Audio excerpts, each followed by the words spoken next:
Magali Thiel nous a rejoint, bonjour. Bonjour. Merci beaucoup d'être à nos côtés. On va voir avec vous que les chiens ont de l'humour, et sacrément d'humour, puisque vous publiez à compte d'auteur les quatre pattes blagueurs et leur humain de compagnie. Quel remue-ménage. Un livre, alors on peut le dire, vous vous êtes vraiment mis dans la peau de vos chiens, oui, puisque ce sont eux qui prennent la parole dans ce livre. C'est ça. Et comment est-ce que vous avez eu l'idée de leur donner la parole? En fait, c'est beaucoup plus facile de faire parler le chien que de parler soi-même. Et puis, ça permet de raconter des anecdotes de manière romancée et humoristique. Alors, en fait, ce qu'il faut savoir, c'est que moi, je suis famille d'accueil avec mon mari et mes enfants de chiens guides d'aveugles. Oui. Et donc, dans ce cadre, on accueille des chiens qui ont entre 2 mois et 12 mois. Et notre rôle à nous, c'est de les sociabiliser pour en faire de bons chiens de compagnie pour qu'ils puissent ensuite rentrer à l'école des chiens guides. Alors c'est vrai que la période de 2 à 12 mois est une période propice aux bêtises. Que là, ça y va, sévère. Voilà, c'est ça. Aux anecdotes. Donc en fait, l'idée de ce livre, c'était de compiler de manière très humoristique les bêtises et les anecdotes qui nous ont fait durant cette période de sociabilisation.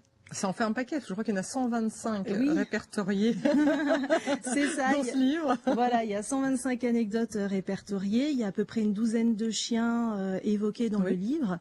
Donc les 2 chiennes qui ont écrit le livre, c'est les 2 chiennes qu'on a eues en sociabilisation, Mani dans un premier temps. La première. Et puis quand elle est rentrée à l'école, News a repris la plume pour raconter elle-même ses propres anecdotes et ses propres bêtises. Alors on l'aurait bien eu avec nous, News sur le plateau. Elle est là, elle est juste à côté.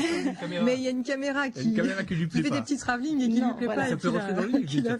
Voilà, c'est ça, ce sera l'objet du tome 2, c'est ça, la caméra qui n'a pas plu à News. Elle est gentille comme tout. Alors quel type justement de pitrerie font-ils tous ces chiens? Là voilà, la petite News, si c'est bien elle. Voilà, si c'est elle, ne me tout trompe à pas, fait. ça va de grignoter. Alors les chaussettes, alors elle le dit, des chaussettes, je les adore et je vais de plus en plus vite à les trouver. Je les pique dans le panier à linge, dans les chambres, dans la salle de bain, mais toujours de manière furtive, car même si je sais que je n'ai pas le droit d'aller dans ces pièces, je prends toujours le gauche. Voilà, c'est ça. Donc voilà, il y a tout un tas d'anecdotes que vous consignez. Peut-être la plus folle qui vous est arrivée, ou en tout cas qui est arrivée à Mani et qu'elle raconte, ou à News. Oui, alors une des plus embêtantes concernant Mani, c'est quand elle nous a mangé le nez de marche et le poteau en bois de l'escalier. Donc, sachant qu'elle s'y est pris à 2 reprises, une fois pendant son enfance et une fois pendant son adolescence. Donc là, on n'était pas très contents, j'avoue. Oui, parce que sur le coup, vous vous marrez quand même moins. Oui, sur le coup, je me marre un petit peu moins, mais moi, j'arrive toujours à relativiser en disant que quoi qu'il nous fasse, nous, on a nos yeux pour le voir. Oui. Donc ça reste important de le préciser. C'est vrai, c'est chaud. Voilà, donc ça, c'est des anecdotes universelles. Après, News, l'été dernier, quand elle nous a fait des poubelles publiques et que elle a été nous trouver un tampon hygiénique. Usagé, je précise. Donc voilà, elle est sortie du WC en question avec la ficelle blanche qui dépassait de la gueule. C'est glamour. Et elle n'a pas trop compris pourquoi je lui ai récupéré ce fabuleux objet pour elle, mais ce butin, voilà. Mani a déterré un crâne aussi, je crois. Oui, elle a déterré un crâne. Enfin bon, bref, il y en a plein, 125. Donc ça doit pas être facile pour vous, puisque en l'occurrence, Mani, c'est un chien que vous avez eu, comme vous le disiez, dans une période assez courte. Certains viennent là seulement quelques mois. Donc il y a peut-être aussi un pincement au cœur quand vous devez les quitter. C'est peut-être aussi une manière de consigner, de de faire qu'elles continuent à vivre dans vos cœurs, ou que ces animaux continuent à vivre dans votre cœur, ce livre. Voilà, c'est ça. Donc c'est très dur de les redonner à l'école parce qu'on s'y attache énormément. Ça dépend en fait si la personne qui est maître du chien décide de nous donner des nouvelles, on peut avoir des nouvelles et les revoir. Si c'est pas le cas, non, on les voit plus. Donc c'est vrai que quand on les redonne à l'école, on est triste, mais d'un autre côté, d'avoir rencontré des personnes déficientes visuelles qui nous expliquent à quel point le chien a changé leur vie, fait qu'on est aussi très fiers de ce qu'on a fait. Tout à fait. Oui, c'est vrai que c'est capital.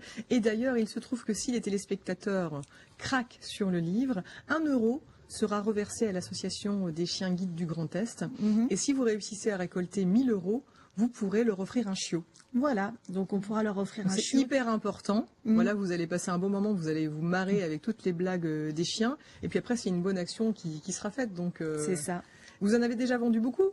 Alors on en a vendu un certain nombre, Oui. on commence à se rapprocher de l'objectif, on commence à y croire, hein, parce que c'est vrai que vendre 1000 livres de nos jours, ça C'est pas reste évident, oui. difficile, donc voilà, mais en tout cas on y travaille beaucoup. Et puis Voilà. on est là pour en parler. On n'hésite pas, il y a un numéro de téléphone qui va apparaître parce que ce livre, on peut se le procurer sur Amazon. Oui. Malgré tout, pour ceux qui seraient un peu réticents, réfractaires, qui n'aimeraient pas passer Voilà. par Internet, etc.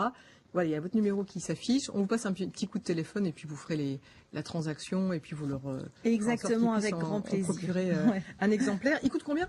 Alors il coûte 9,90 € sur Amazon. Bon, voilà, un petit billet de 10 et puis Ben on n'en voilà. parle plus. Et puis on fait du bien à tout le monde et puis on va se marrer. C'est vraiment dommage qu'on n'ait pas pu avoir le petit Bah livre oui. avec nous. Alors pour l'anecdote, vous disiez qu'il allait dans les poubelles, mais il est allé quand même dans la poubelle maquillage tout à l'heure de Ron et Anne. Il est allé chipper les cotons-tiges. Hein. Voilà. Alors les cotons-tiges, Il prépare le prochain livre. Et- Elle prépare le prochain livre. et elle a trouvé une éponge à fond de teint, Voilà, une éponge à fond de qui teint était perdue qui sous le Donc, meuble, c'est et facile voilà, elle a aussi, commencé donc une newserie supplémentaire. Voilà. C'est ça. Voilà. Vous allez pouvoir consigner. Vous le prochain. Vous les consignez à chaque fois dès qu'il y a une bêtise. Et vous avez un petit calepin pour pouvoir. Bah, oui, en pour tout celui-là, cas, ça a été le cas. effectivement, ça a été le cas, oui. Bon voilà, les quatre pattes blagueurs et leurs humains de compagnie, c'est donc Magali Thiel et puis on peut vous retrouver sur Facebook également pour avoir toutes les infos. Merci Très beaucoup. bien, merci beaucoup. Magali.